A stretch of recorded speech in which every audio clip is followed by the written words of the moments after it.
What happens when kindness is tested by cruelty? In Kumari Hills, one girl's fate will be torn between a stepmother's wickedness and the spirits that guard the river. Riches, curses, and betrayal wait at every turn. But only a pure heart can survive what's coming. The sun rose over Kumari Hills, painting the sky with streaks of orange and pink. The Wam village stirred awake, roosters crowing, children chasing goats and women balancing clay pots on their heads. Among them lived Nia, a gentle girl with eyes that carried both warmth and sorrow. Her father, Bako, had once been her world, his laughter echoing across the valley, his hands guiding her through the rhythms of village life. But fate had stolen him too soon. It happened during the rainy season. The river swelled beyond its banks, roaring like a beast. Bako rushed to save the goats trapped near the floodwaters. Nia watched from the hilltop, clutching her shawl, her heart pounding. She screamed his name as the current dragged him under. The villagers tried, but the river claimed him. That day, Nia's laughter vanished, replaced by silence that hung heavy in the air. With Bako gone, Nia's life fell into the hands of Madame Sefu, her stepmother. Sefu's smile was sharp, her words sharper. "You are no daughter of mine," she hissed, thrusting a basket of cassava into Nia's arms. "Work or starve." Her own daughters, Tala and Mira, strutted about in bright wrappers, their hair adorned with beads, mocking Nia as she bent under the weight of endless chores. Nia longed for school, for books, for the sound of chalk scratching on a slate, but Madame Sifu crushed that dream. "School is for my daughters. You will earn your keep." "In sweat," she declared, her voice cold as stone. Each morning, while Tala and Mira giggled their way to class, Naya trudged to the farm, her bare feet sinking into the mud. Her hands blistered from carrying firewood and grinding millet. By nightfall, exhaustion wrapped around her like chains, yet she dared not falter. Sefu's punishments were merciless. Still, Nia's spirit flickered like a hidden flame. She found solace in small things. The hum of cicadas at dusk, the taste of wild berries, the kindness of elders who whispered, "Stay. Strong, child." But shadows grew heavier. One Sunday afternoon, Tala broke a clay pot while fetching water. Fear flashed in her eyes, then cunning. "It was Nia!" she cried, clutching her mother's arm. She threw it down in anger. Madame Sefu's face twisted with rage. "You wicked girl!" she spat. "You will fetch water until every pot in this house is full, and you will not eat until it is done." Nia's heart froze. In Kumari Hills, it was forbidden to draw water from the river on Sundays. The elders warned that spirits guarded the stream, cursing anyone who disturbed its peace. Nia trembled, clutching the empty pot. She wanted to protest, but Sefu's glare silenced her. Hunger gnawed at her belly. Fear clawed at her chest. Yet she had no choice. Barefoot, she stepped into the forest path, the wind whispering through the trees, the river's roar growing louder with each step. But what waits at the river is not just water. It is a test that will decide Nia's fate. Will kindness save her, or will the spirits claim her soul? The answer lies beyond this stream. The forest path stretched before Nia, damp with the memory of last night's rain. Each step pressed her bare feet into the mud, leaving fragile imprints that the wind seemed eager to erase. She clutched the clay pot tightly, her heart pounding with fear. The elders' warnings echoed in her mind. No one must disturb the river spirits on a Sunday, or misfortune will follow. Yet Madame Sefu's command was iron. Hunger gnawed at her belly, and the thought of returning empty-handed was worse than the curse itself. Birds darted overhead, their songs sharp and restless, as though they too sensed danger. The air grew cooler as Nia neared the stream, the sound of rushing water swelling louder. She paused at the edge, her reflection trembling in the current. "Please, forgive me," she whispered to the unseen spirits, dipping the pot into the water. The stream swirled, filling the vessel with a shimmer that seemed almost alive. Just as she turned to leave, A faint cry pierced the silence. "Help, please." The voice was weak, trembling like dry leaves in the wind. Nia froze, scanning the trees. Beneath a tangle of vines lay a boy, no older than herself, his ankle trapped in the roots. His clothes were torn, his face streaked with dirt. "I tried to fetch firewood," he gasped. "But the forest caught me." Fear battled compassion inside Nia. The elders had warned that spirits sometimes disguise themselves as humans to test the living. Was this boy real, or a trick? She hesitated, then remembered her father's words. Kindness is never wasted, even if the world mocks it. With trembling hands, she set down her pot and knelt beside him. "Hold still," she said softly, tugging at the vines. They resisted, tightening like snakes. But Nia pulled harder until the boy's ankle came free. Relief washed over his face. "Thank you," he whispered, leaning against a tree. "My name is Keto. I owe you my life." Nia smiled faintly, though fear still lingered. "Go home, quickly," she urged. "The spirits may not be pleased with us here." Keto nodded, limping away into the shadows. Nia lifted her pot again, her arms trembling from both effort and dread. When she finally reached home, Madame Sefu's eyes narrowed. "So, you dared to fetch water on a forbidden day," she sneered. "Did the spirits curse you?" Nia lowered her gaze, saying nothing. Tala and Mira giggled behind their mother, whispering cruel jokes. But when Nia placed the pot on the table, something strange happened. A faint glow shimmered inside, casting colors across the walls. Madame Sefu gasped, greed flashing in her eyes. "What trick is this?" she demanded. Nia herself was stunned. She had only fetched water, yet it seemed touched by magic. That night, as Nia lay on her mat, she thought of Keto. Was he truly a boy, or a spirit in disguise? And what was the meaning of the glowing water? Sleep came slowly, filled with dreams of rivers that spoke and baskets that breathed light. But the glow inside Nia's pot is only the beginning. Soon, Madame Sefu's greed will drive her daughters to the stream, and what they find there will change everything. The glow from Nia's clay pot lingered in the corners of the hut, shimmering like trapped sunlight. Madame Sefu's eyes widened, her breath quickening as she reached for the gold, jewels, treasures must be hidden inside, she hissed, though all that shone was water touched by strange light. Her daughters, Tala and Mira, crowded, close, their faces lit with envy. "Mother, if Nia can bring back magic, then surely we can bring more," Tala whispered, her tone dripping with greed. Madame Sefu's lips curled into a cruel smile. "Yes, if the spirits reward her, they will reward us greater. Tomorrow you will go to the stream. Do not return without riches." Nia's heart sank. She wanted to warn them, to tell them the spirits were not to be tricked, but Sefu's glare silenced her. "Stay quiet, girl," the stepmother snapped. "Your place is to obey." That night, Nia lay awake, staring at the flickering shadows on the wall. Her mind replayed the moment she freed Keto from the vines. Was his appearance a test? Was the glowing water a blessing for her kindness? She could not know. But one thing was certain: Madame Sefu's greed would lead her daughters into danger. Nia whispered a prayer to the river spirits, hoping they would show mercy. At dawn, Tala and Mira set out, their laughter echoing through the village. They carried new clay pots, their wrappers bright with color, their steps quick with anticipation. "We will return with baskets of gold," Mira boasted. "Then Nia will be nothing but a servant in her own house."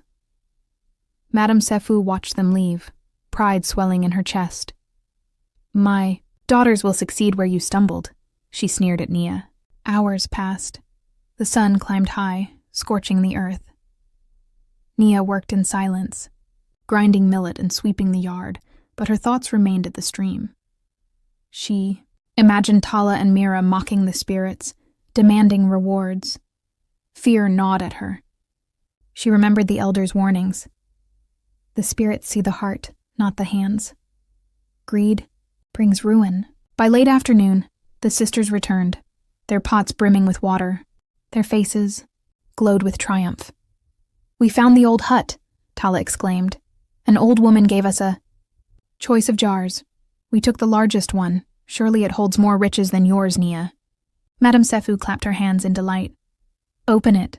Let us see the wealth that we'll make." As rulers of Kamari Hills, the sisters tore off the lid.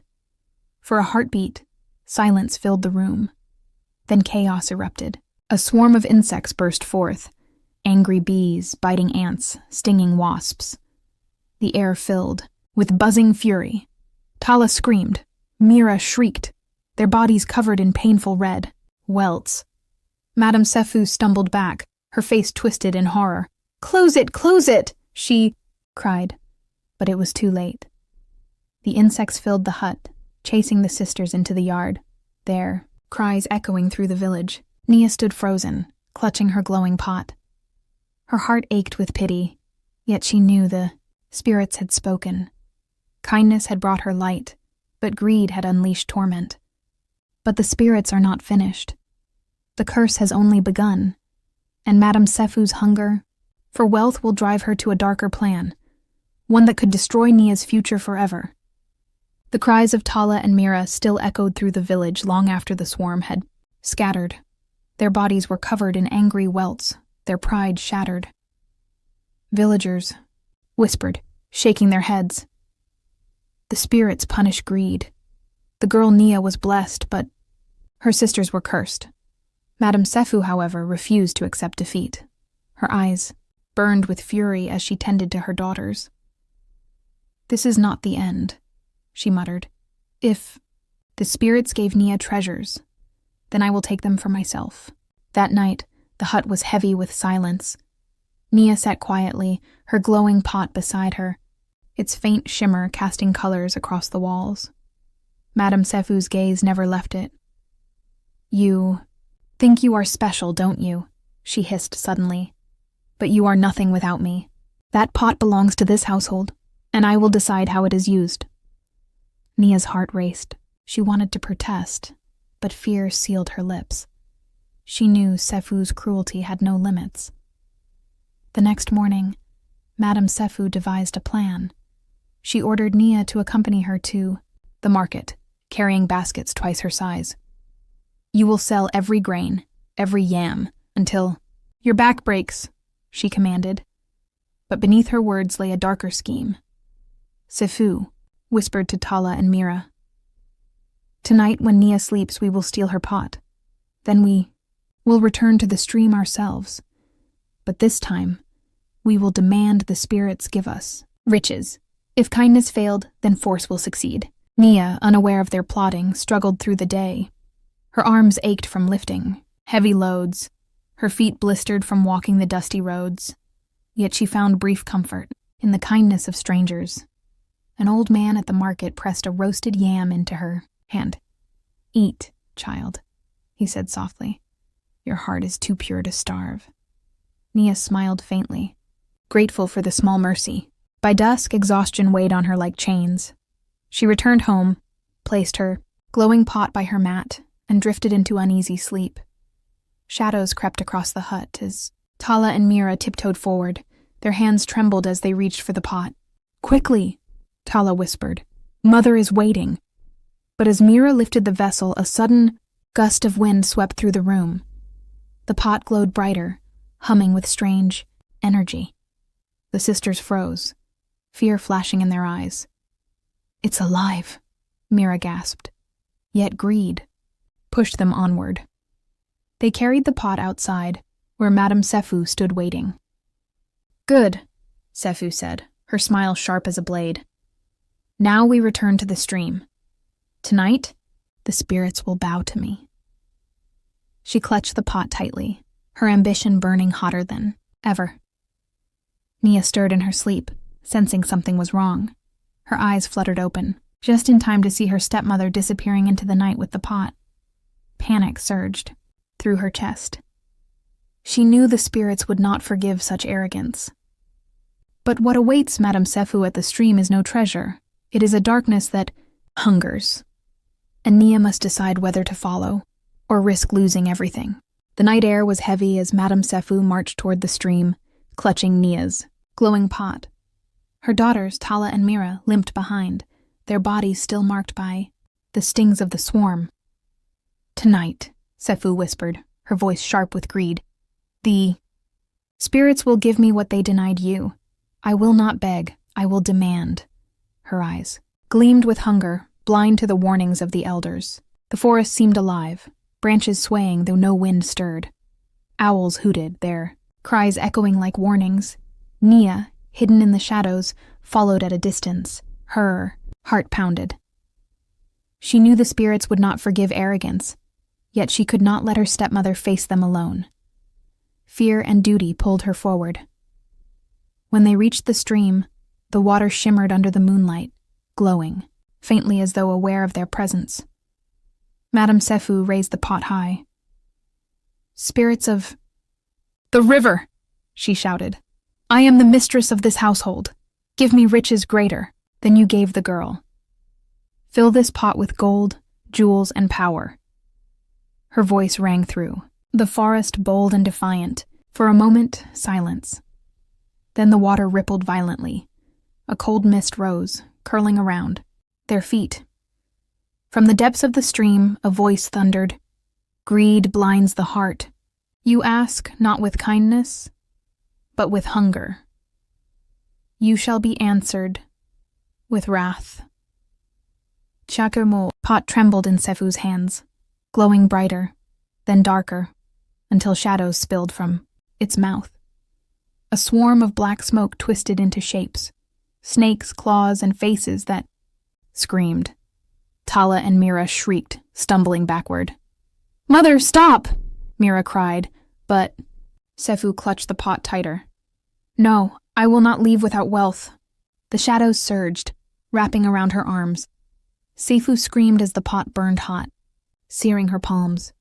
The daughters fled, their cries echoing through the forest. Nia stepped forward, trembling. "Please," she whispered to the stream. "Spirits, forgive her. She knows not what she does." The mist swirled, pausing at her voice. The shadows recoiled slightly as though listening. But Madame Sefu, blinded by greed, spat at Nia. "Silence, girl! This is mine!" The river roared, louder than thunder. The pot shattered in Sifu's hands, shards scattering across the ground. From within, a torrent of insects and serpents burst forth, chasing her into the night. Her screams faded into the forest, swallowed by darkness. The mist settled, leaving only silence and the faint glow of the stream. Nia collapsed to her knees, tears streaming down her face. She had tried to save her stepmother, but greed had sealed her fate. The spirit's voice whispered once more. "Kindness protects, greed destroys. Remember this, child." The stream calmed, its glow fading into stillness. Nia lifted her head, knowing her life had changed forever. But Madame Sefu's fall is not the end. Her daughters, consumed by envy, will plot again, and Nia's kindness will be tested in ways she never imagined. The forest was quiet after Madame Sefu's screams faded into the night. Villagers whispered that she had been swallowed by the spirits, punished for her greed. But inside the hut, Tala and Mira nursed their wounds, bitterness burning hotter than the stings on their skin. "Mother may be gone," Tala muttered, her voice sharp, "but Nia will not live as the favored one. That glowing pot, those blessings, it should have been ours." Mira's eyes gleamed with envy.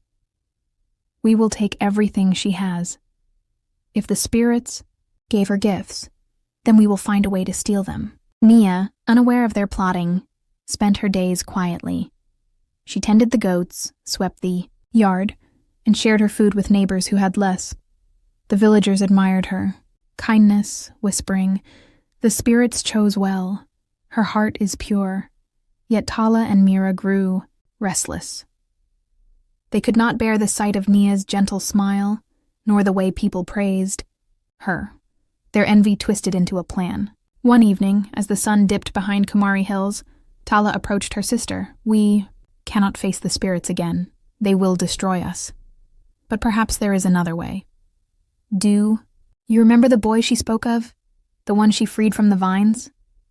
Mira nodded, slowly. "Yes. Keto. She said he appeared near the stream."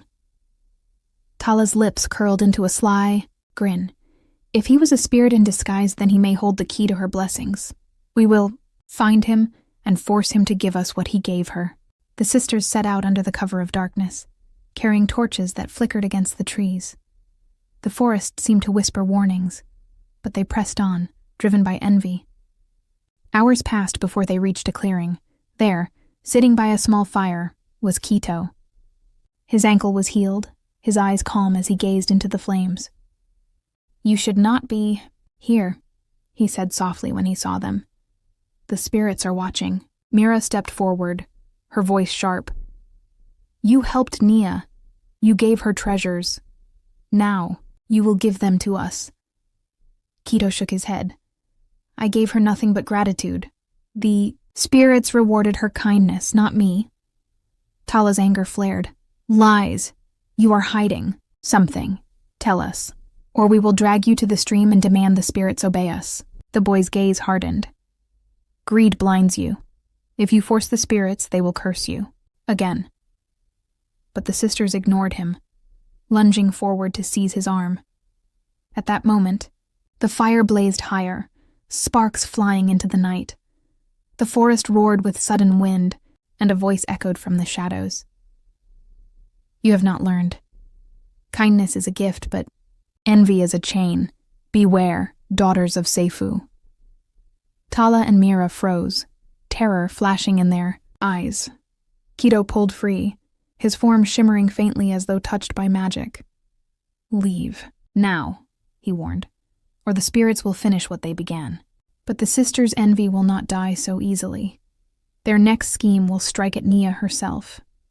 And this time the spirits may not intervene. The warning from the spirits still echoed in the forest, but Tala and Mira refused to listen. Their envy had hardened into something darker, resentment that burned hotter each time they saw Nia smile. "She thinks she is blessed," Tala spat one evening, her voice sharp as a blade. "But we will show her that blessings can be stolen." Mira nodded, her eyes gleaming. "If the spirits will not give us treasures, then we will take hers. Nia will have nothing." Nia, unaware of their plotting, continued her days with quiet resilience. She shared her glowing pot with the villagers, offering water that seemed to carry healing warmth.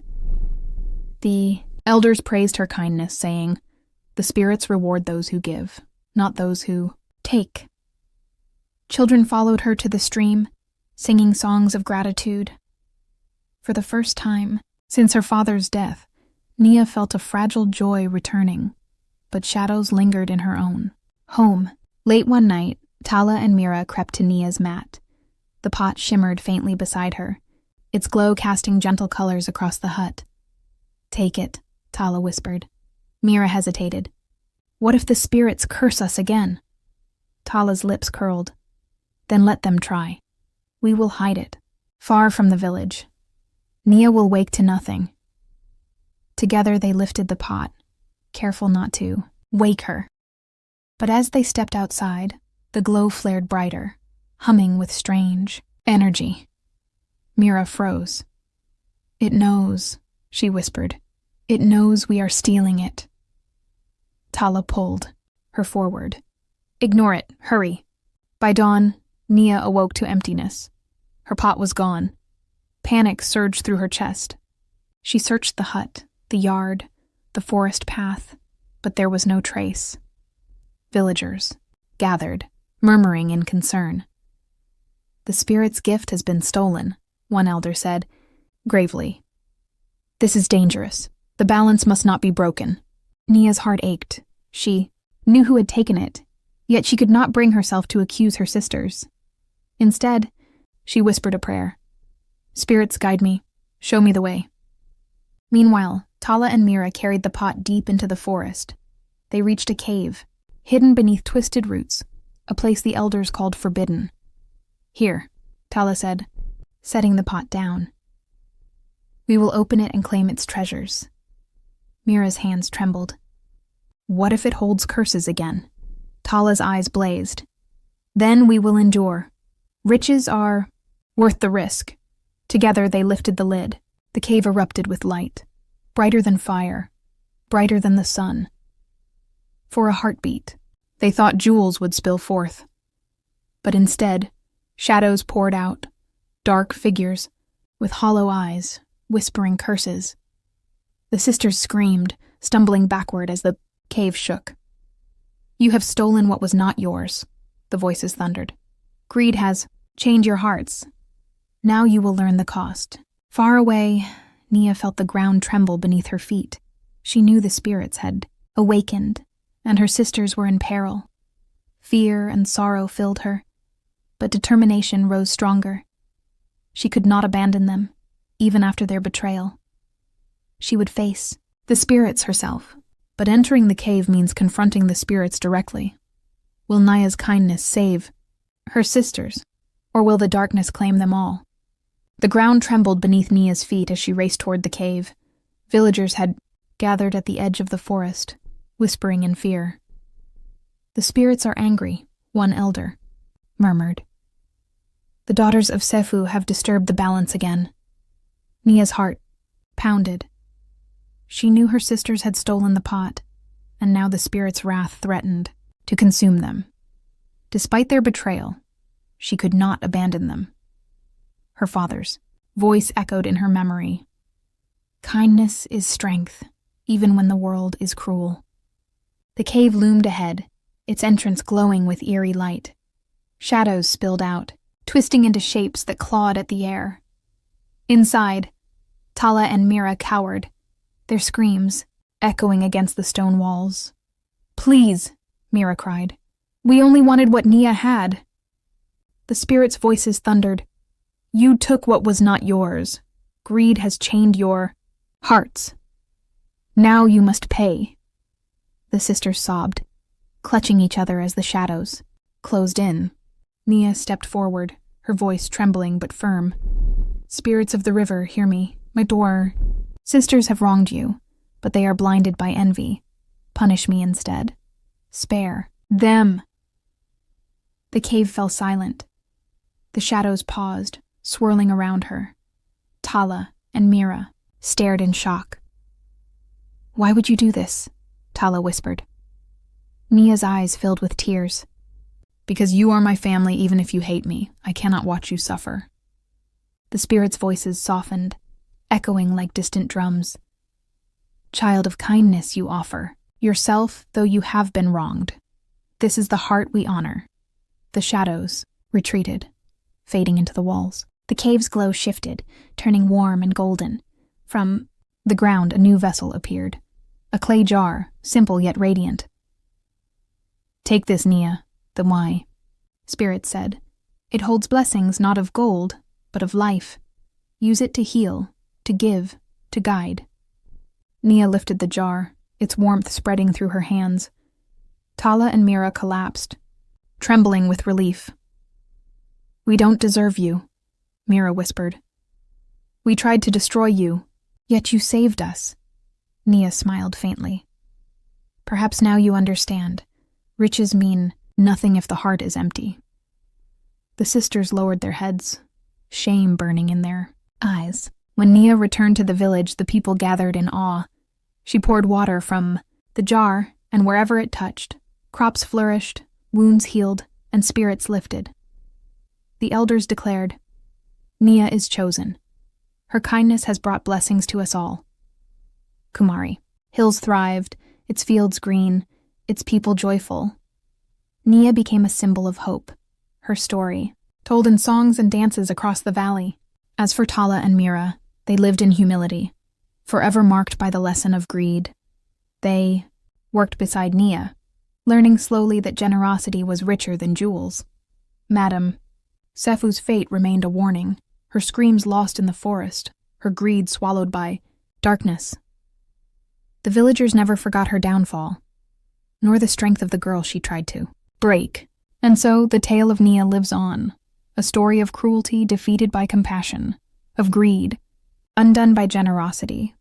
But remember, the spirits still watch. What would they see in your heart?